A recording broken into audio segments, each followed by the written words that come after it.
All right, what's up? I'm Connor, and so if you don't know who I am, I gone to this church basically since I've been born. But I'm Connor, and I've been in East Asia on mission trip for the past month and a half. And so yeah, I got back last Saturday to Arizona, and I've been in back in the States since Wednesday. And so first off, I just want to say thank you for supporting me. Thank you for your prayers and your generosity. If it wasn't for you all, I wouldn't be able to go.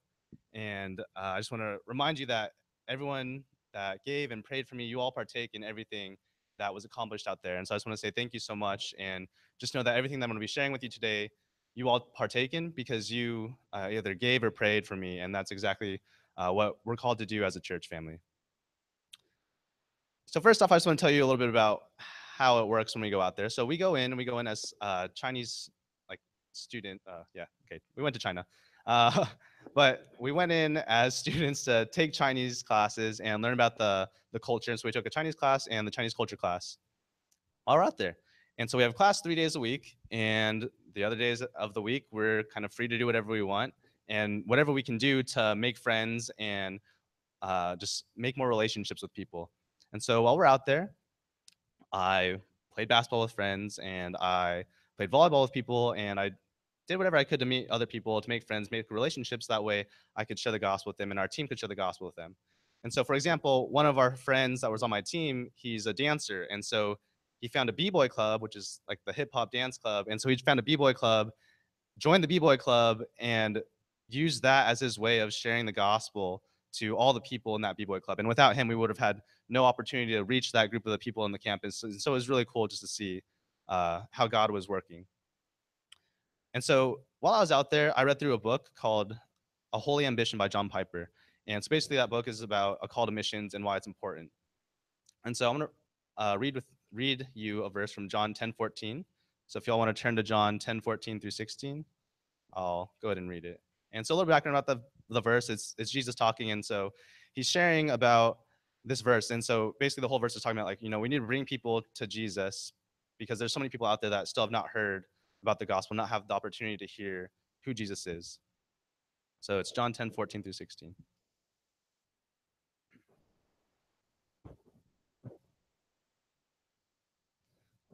All right, so John 10:14 through 16 says, Jesus talking, I am the good shepherd. I know my own, and my own know me, just as the Father knows me, and I know the Father, and I lay down my life for the sheep. And I have other sheep that are not of this fold. I must bring them also. They will listen to my voice. So there will be one flock and one shepherd. So just keep that in the back of your mind. And this is kind of what drove me throughout the rest of this trip. So just keep that in the back of your mind as this whole message goes on. So a little bit of background on the university that we were at. There's 30,000 students there and even more faculty and staff. So probably, I don't know, a couple hundred faculty and staff and workers. And so there's a lot of people on this campus, and it's only about zero point 0.4 square miles in size. So it's a ton of people jam packed into this small campus. There's buildings everywhere. Each building is at least like 5 stories or more. And so they're all pretty tall. And so it was really cool to see, though, is that God was working and he was preparing the way for me before I even got there. And he set up all these divine appointments for us to meet other people that were there for my team and for myself as well. And so one of the easiest ways to make conversation, make friends, and make relationships was through meal times. And so during training, we're being told what to do and how we're supposed to go up to people and approach people when we're going and say like, hi, can we talk to you? Can we sit with you? And so I'll demonstrate what it looked like. So I'd walk up to a group of people and be like, hi, do you speak English? And then you wait for them to respond. Hopefully they say yes. And if they say yes, like, oh, awesome. I'm American. I'm new here. I'm trying to make friends. Can I sit with you? Will you be my friend? And they'll be like, yeah. And so we can like sit with them and then we'll start talking. And so when they say that they speak English, though, that doesn't necessarily mean that they're conversational. And so when we sit with them, we start talking, sometimes we'll just be talking to them and they're not really getting what we're saying. They're not really being able to respond. And so it's just really hard. And so like an example of what happens is that someone said that they spoke English and I started sitting down with him and talking to him. But he ended up pulling out Google Translate and started writing stuff on his phone. And he'd type in something in Chinese to English, show it to me. Luckily, I had Google Translate on my phone as well. I pull out my phone, read what he said, start typing in English to Chinese, show it back to him. And so we had like a conversation like that. So it's some people, when they say yes, it's not necessarily, yeah, I'm conversational. So they learn how to speak English at a young age, or they learn English at a young age, but learning English more so means that they learn how to read and they're able to comprehend. And so all their tests that they're taking is in English, and so they have to read it, be able to respond in English, but they don't practice speaking conversationally in English.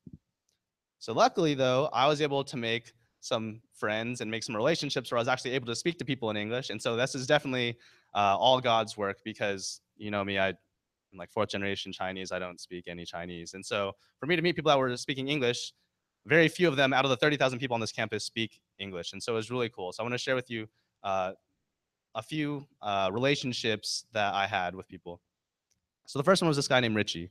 So my friend Mitchell and I, he's on my team. We go up and we sit down, or we're going up to this guy. I'm like, "Hey, do you speak English?" He's like, "Oh yeah, I speak English."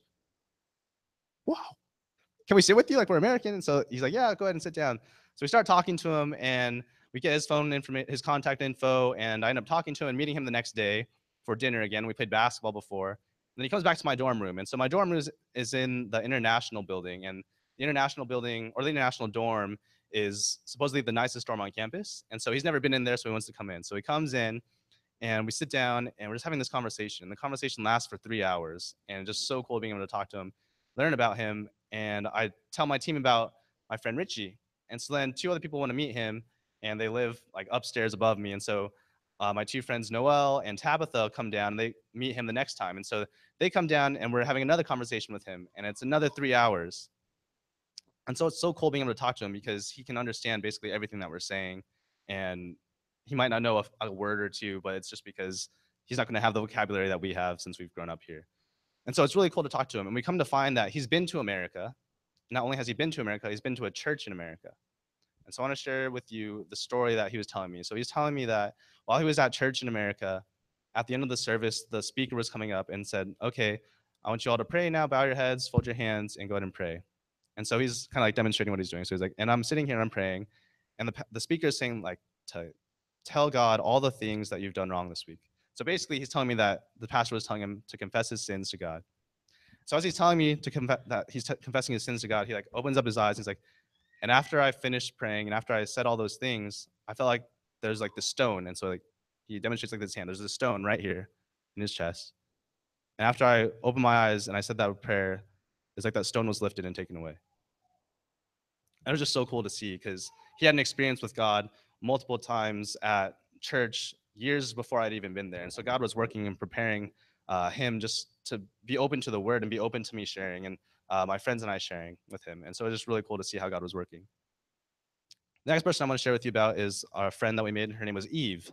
So I was with Noel and Tabitha, and we were walking around to get lunch at one of the cafeterias there. So as we're going into the cafeteria, you always have to pay for your food. And we noticed that there's some students walking up, just like going up to the counter, grabbing their food and walking away. And normally you have to like swipe your card to pay. There's like a ton of students just like walking up, grabbing food and walking away, and they're not paying. And so then Noel's like, all right, the cheap side of me wants to just go and grab some food because I don't want to pay for anything. It's like, we're missionaries. We can't just like take food. Like we gotta pay or something. And so like, okay, fine. So Tabitha, she speaks some Chinese. So she's like, okay, I'll go out and find out what's going on. So she goes out and she walks up to this table and is like, okay, hey, do you speak English? And this one girl's like, oh, I do. And that's Eve. And so basically Eve tells Tabitha and Tabitha comes back and she's like, okay, so they're here for this master's program, or it's like a glimpse of what the master's program would be like. So they come up and they're here for 3 days, and this master's program would, or this master's like glimpse program, I guess. They're here for 3 days. They learn what it would be like. They share, or they do a little bit of research. They take a couple classes, and they just get a glimpse of what it would be like. And so they're only here for 3 days, and because of that, they get free food. So I'm like, okay, well, I guess we have to go pay for food because we don't have like that little red card that they have. So we go pay for food, and then we're walking around the cafeteria, and we're just like, okay, so what do y'all want to do? And so like we can either make friends or we can kind of sit and like relax and take it all in. And I was like, I mean, we already met that girl, Eve, and her friends. Like, why don't we just sit with them? So we sit with them and we have a great conversation. Eve ends up taking us out to dinner like the next day, buys us xiaolong baos, which are delicious in China. And so then we end up going out to dinner. We get contact information. And then Noelle and I are able to share the gospel with her another time. And so before we shared the gospel with her, we had found out that she had also been to America, and she was a foreign exchange student, and she traveled around America, like from New York to Florida to California and up to through Washington. And so like she's been like all over the country. Like I haven't even been to some of those places. And so just like it's crazy that she was already in America. Not only that, she'd been to church in America too, and she told us that she almost became a Christian in America. What? Like that's crazy. And so we're sharing the gospel with her, and we're going through this track from our campus ministry, and we're showing her basically the diagram where it's like there's God and there's a gap and there's heaven, and we need to get to heaven. But the only way to get to heaven is through the cross and through Jesus. And so as we're showing her this picture, this diagram, she's like, "Oh, I know this." What? Like, what do you mean you know this? And she pulls out her phone, scrolling through her phone, finds a picture, shows us this picture, and this picture is from her host family. And someone in her host family wrote her a note and said, like, Eve, like all this is true. Everything that like you read is true. I hope and pray that one day this will be real to you. And so she's showing me this thing. I'm looking at the picture that she's showing me, and these pictures are literally exactly what we're showing her, just like another different diagram. But it's basically the same message. There's the cliff, there's man, there's the canyon, and there's God. And how do we get there? And the only way is through the cross. And so she knows what this diagram looks like, but she's never been able to understand what it meant because when she was told about this, it was like one of the last days she was in America. So it was super fast, and she didn't get to understand what it meant. And so we were just so blessed to have the opportunity to share with her. And she's still been hungry and been eager to learn more about God. And as we're sharing this with her, she's just very engaged and so happy to hear it. And it's just really cool to see because she went to America 3 years ago. So she's been waiting for 3 years. God has been watering the seeds that's been in her life, and she's been ready and receptive to the gospel. And the last person I want to tell you about is my friend Joy. So on one of the days on the weekend, we had kind of like a free day just to kind of go explore. And so we heard of this fancy mall. So we're like, oh, okay, let's go to this fancy mall. And it was a huge fancy mall. There's like 6 floors, stores everywhere, big escalators and everything. And so we eat lunch there. And after we eat lunch, I'm just going to explore. And so I end up in the Apple store, and I'm walking around the Apple store, and it's 2 stories. The Apple store is huge. 2 stories, stuff upstairs, stuff on the bottom floor. So I walk down to the bottom floor, and I'm walking around the Apple store, and Joy, she's an employee there. She walks up to me and starts speaking in Chinese. I was like, and so I say the only thing that I could say in Chinese, which was, 对不起，我是美国人，我不知道. I can only speak English, and that means, sorry, I'm American, I don't know, I can only speak English. And so luckily I said that well enough for her to understand, and then she's just like, oh, that's fine, I'll just speak in English then. It's like, what? And so literally the whole time I'm walking like around this Apple store, I was upstairs and I went downstairs. Every conversation I heard was in Chinese. Everyone that was talking was speaking in Chinese, no English at all. And then I happened to get the person that speaks perfect English, and she came up to me. It wasn't me like going out. I was just going and enjoying my day out in the Apple store. And so she introduced herself and she starts talking to me, and it's just really cool to have this conversation. It's like, okay, like there's got to be a reason why you came up to me and why God has allowed this to happen. So I get her contact information, and then I meet up with her and with Noelle and my other friend Janet, and we meet up with her for coffee the next day. And so we're at a Starbucks, and in the Starbucks, there's people everywhere. And so this whole time we're about to share the gospel. I'm just praying, like, God, would you close the ears of the people that shouldn't be hearing this, that would turn on us or that would turn us into like the authorities or whatever. And would you just protect us and create this personal space for us? And so as I'm praying this, we transition into the gospel. And right as we transition into the gospel, like over half of the Starbucks was 2 floors, and so we're on the second floor. Like over half of that room just like leaves, and so it's just us, Joy, and maybe like a few other people, but they're not sitting next to us. And so just God was listening, and so we share the gospel with her, and she's super engaged and she's super interested the whole time. And not only is she answering questions with like more than yes or no answers, but she's explaining why she thinks that way. And she's asking us questions back, making us think about our own faith. And so it was really cool to see just her engagement in that. And so then as we're talking more, we find out that the reason why she's so interested is because she's learned about the Bible. And when she learned about the Bible was when she was a toddler or like a really young child. And she tells us that her dad used to read her bedtime stories, and the stories he read her were from the Bible. And just crazy that God was preparing her from when she was a child. And so then I have the opportunity to meet a few of Joy's friends. And so I get lunch with them the next day after that. And I'm able to share the gospel with them. And I share my testimony with them about being paralyzed, recovering, and just showing how God's grace has been in my life. And as I'm sharing this with them, I'm looking through my Bible app on my phone, and I'm sharing different verses that spoke to me. And they're just kind of like looking like, what are you reading on your phone? Oh, it's the Bible app. You can download it. Like, oh, can we get it? Yeah, I don't know if China allows you to download it, but you can try. And so they're like, okay, they go in the app store. It's like, what is it called? Like, ESV Bible app. Search it, find it, download it. I'm like, what just happened? Like, three people just downloaded the Bible and they have the Word of God on their phones in their pockets now, and they know what it takes to get to heaven. They know what it takes to be a Christian. And so I was able to give my actual Bible to Joy as well. And so just really cool to see how God was moving. And so the three of them were prepped and ready for the gospel. And God has been working the whole time. He's been moving and he's prepared the way. And he will continue to prepare the way for anyone that goes after me. And he's going to be continuing working while, even though I'm here back home. And so I have so much faith that God will continue to build them up and continue to water the seeds and bring them to him in his timing. And the crazy thing about all of this, though, is what are the chances that I meet three people at this university that speak perfect English when there's 30,000 people in the entire university? And what are the chances that I happen to sit at their table out of all the tables and go to that one cafeteria? There's 4 cafeterias and they're all located in different like directions of the campus. What are the chances that I meet those 4, went to their cafeteria, went to the second floor and met all of them?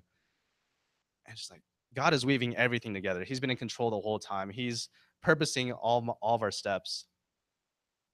And what's crazy to think about, what's wild and blows my mind is to think about is when I realized how old Joy was.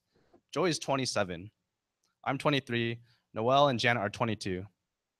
So when you think about how old you are when you're being told like a bedtime story, usually you're about like 3 or 4 ish. And so if you do the math, when she's being read these Bible stories at 3 or 4, that means that I'm either like 0 or 1, and Noelle and Janet are either 0 or -1. So like God has been working in her life since before we were born, and he's been faithful to water the seed and build her up for 23 years until we got there to be able to share the gospel with her and just share his love with her. And so it's so cool to see how God was working. And so I want to challenge y'all. There's so many people around the world, in East Asia, in China, in other countries in Asia, in South America, in our country, America, in our state, in our city, in your home, at work, at school. There's so many people that haven't had the opportunity to hear about the gospel. They haven't had the opportunity to hear about God's love, to hear that Jesus died on a cross for our sins because they love us so much, and they want us to be in heaven with him for eternity. And what's even crazier is that people don't know who he is. I had a conversation with a guy, and I was asking him if he knew who Jesus was.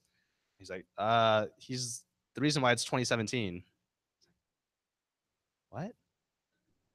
And then I realized, like, oh, it's like BC and 80, and it's AD 2017. And so, like, that's all he knew about Jesus. He didn't know there was a story behind him, didn't know that he died on a cross for our sins, didn't know anything. And so there's so many people that are in China and around the world and in our homes and in our work, at school, wherever you're at. There's so many people that don't know who he is. So I want to go back to John 10:16. And it says, and I have other sheep that are not of this fold.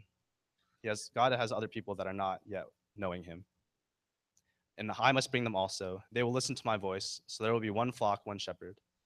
Then in Romans 10:14, it also says, how then will they call on him in whom they have not believed? And how are they to believe in him of whom they have never heard? And how are they to hear without someone preaching? And so going back to the book that I read, A Holy Ambition, in the words of John Piper, he ended part of his book with this. And he says this quote, don't waste your life. Open your mouth and be the voice of the sovereign shepherd. Share the word of God with other people. And so I want to encourage you all that there are people that God is preparing all around you, and you just have to have your eyes open and your eyes ready, and just be prepared to share, because there's going to be so many times where you meet people at work, at school, or wherever you're at. As you go, you're going to meet people that don't know God, but they're ready, and you have all the tools, and all you need to do is just be faithful and to share and to have courage and share, and God will give you the words to say. He'll give you the words to speak. And obviously for me, like, I went to China, a place where I don't speak any of the language, but God provided for me, and he gave me more than 3 opportunities. And those are just 3 that really stood out to me. That he gave me more than 3 opportunities to share about his faith and his grace. And so I just want to encourage y'all to go out and share whenever you have the chance, at work, or at home, or at school. Yeah, thank you.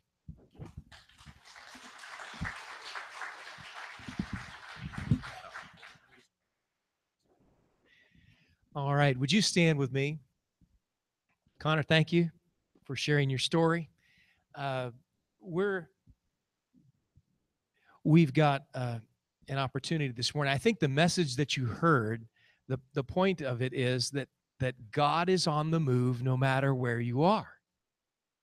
No matter where you are, no matter what country you're in, no matter what job you have, God is actively moving in people's lives at all phases, at all times. And so we have those opportunities, those moments where God puts us in those scenarios and gives us that opportunity to tell people about Christ, to share the gospel with them. And it's just a thank you for being a part of that, for sending people on these mission trips, for giving them that opportunity to follow God and do those kinds of things, and for you being willing to go and to give and to pray and to do all those things. What an amazing opportunity for us. So, Connor, thank you. And to all of you who went, and in a minute, you're going to get a chance to see another a video of our YSMP, the groups that went on that too. It's a great, what a great church to be a part of that values mission. What a great place to be.